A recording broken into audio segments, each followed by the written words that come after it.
Hello guys, welcome back to my channel. एक बहुत ही सुंदर गांव था। उस गांव में एक दादी माँ रहा करती थी जिसकी उम्र तकरीबन 90 वर्ष की थी। गांव के सारे बच्चे रोज उसे कहानी सुनाने की जिद किया करते थे और वह सभी बच्चों को एक साथ में बैठकर तरह तरह की कहानियां सुनाया करती थी। ऐसे में क्या हुआ, एक बार की बात है, एक लड़का दादी माँ से जिद करने लगा कि मुझे आज डरावनी चुड़ैल की कहानियां सुननी है। करते हैं बच्चे ऐसा, लेकिन दादी माँ उन बच्चों को भूत की कहानी नहीं सुनाना चाहती थी। कभी कभार बच्चे बहुत डर जाते हैं, इसीलिए उन्हें लगता है कि बच्चों के मन में डर ना भर जाए कहानी सुन के। लेकिन सभी बच्चे दादी माँ से जिद करने लगते हैं। तभी दादी माँ कहानी सुनाना शुरू करती है। कहानी बहुत रोचक है, सुनिएगा जरूर। एक जंगल में एक पहाड़ी थी। पहाड़ी बच्चे वहाँ एक डरावनी चुड़ैल रहा करती थी। उस पहाड़ी में एक छोटा सा खंडहर था। उस खंडहर के अंदर चुड़ैल का खजाना छिपा हुआ था, जिसमें बहुत से रत्न, हीरे, मोती, जवाहर और महिलाओं के बहुत से आभूषण भी थे। वह चुड़ैल खजाना की रक्षा करने के लिए उस जंगल में भय का माहौल बनाए रखती थी हमेशा, ताकि कोई उस भंडारे के करीब ना आ सके। लेकिन एक दिन एक लकड़हारा, जो लकड़ी काटता है, लकड़ी काटने के लिए उस जंगल में प्रवेश कर गया। उसको पता नहीं था और जलाऊ लकड़ी की तलाश में जंगल के मध्य भाग तक पहुंच गया, जहां उस चुड़ैल का खंडहर बना था।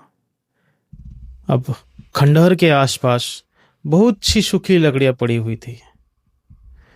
उसने सोचा कि इससे उत्तम जलाऊ लकड़ी तो कोई हो ही नहीं सकती, जो पूरी तरह सूखी हुई थी। अब बरसों से वैसी लकड़ी पड़ी हुई तो सूख तो जाएगा ही भाई। वह लकड़हारा खंडहर की सीढ़ियां से, अब सीढ़ियां भी थी वहां पे, लकड़ियां इकट्ठा करता हुआ आगे बढ़ता गया। जैसे जैसे लकड़ी इकट्ठा कर रहा है वैसे वैसे वो आगे बढ़ता रहा। वो सीढ़ियां थी, सीढ़ियों पे चलते जा रहा है। वो भूल गया कि कहाँ पे है, सीढ़ियां है क्या है पता नहीं, उसको भूल गया वो। वह लकड़हारा खंडहर की सीढ़ियों से लकड़ी इकट्ठा करता रहा और आगे बढ़ता रहा। जैसे ही वह दौर तक पहुंचा, दरवाजा था, दौर तक पहुंचा, वह एक बहुत ही विशाल दरवाजा था जो पूरी तरह लकड़ी का बना हुआ था। लकड़हारा ने आज से पहले इतनी खूबसूरत कारीगरी कभी नहीं देखी थी। जैसे ही उसने उस दरवाजे को स्पर्श किया, उसे अजीब सा एहसास हुआ। उसे ऐसा लगा मानो कोई उसे अंदर बुला रहा हो। मदहोशी की हालत में लकड़हारा अंदर प्रवेश कर गया। खंडर के अंदर जाते ही उसकी आंखें चकाचौंध हो गई। बड़े बड़े मिट्टी के बर्तन में अशर्फियां, सिक्के और हीरे जवाहरात का भंडार था। लकड़हारों ने आज से पहले इतनी दौलत कभी नहीं देखी थी। स्वाभाविक है, कोई भी इंसान इतना बड़ा खजाना देखकर चकाचौंध हो ही जाएगा। तभी खंडर के अंदर से एक आहट के साथ दरवाजा बंद हो गया। जो दरवाजा से आया था, एंटर किया तो बंद हो गया और जोर से हवाएं चलने लगी। डर गया लकड़हारा। खंडर में एक खंबे को पकड़कर अपनी जान बचाता है और तभी वह डरावनी चुड़ैल अपना भयानक रूप प्रकट करती है। यहां देखते ही लकड़हारा बेहोश हो जाता है और इसी हालत में लकड़हारे की एक रात गुजर जाती है, बेहोशी के हालत में। और जब लकड़हारे को होश आता है तो वह चारों तरफ केवल पेड़ ही पेड़ दिखाई देते हैं। लकड़हारे को कुछ समझ नहीं आता कि वह यहां तक कैसे पहुंचा। लकड़हारा अपने कुर्ते की जेब में हाथ डालता है तो उसे एक सोने का सिक्का मिलता है। वह यह देखकर बहुत प्रसन्न हो जाता है। वह सोचता है उसकी जान बच गई और उसे इतना बड़ा सिक्का भी मिल गया, इससे उसका खर्चा तो चल ही जाएगा। और वहां उत्साहित होकर अपने गांव वापिस बिना लकड़ियों के ही आ जाता है। घर में आकर सभी को यह बात बताता है, लेकिन उसके घर वाले कोई भी प्रतिक्रिया नहीं देते। उन्हें पता ही नहीं होता। उसे लगता है मैं इतनी जोर जोर से सबको अपनी बातें बता रहा हूं, लेकिन कोई मेरी बात सुन क्यों नहीं पा रहा है।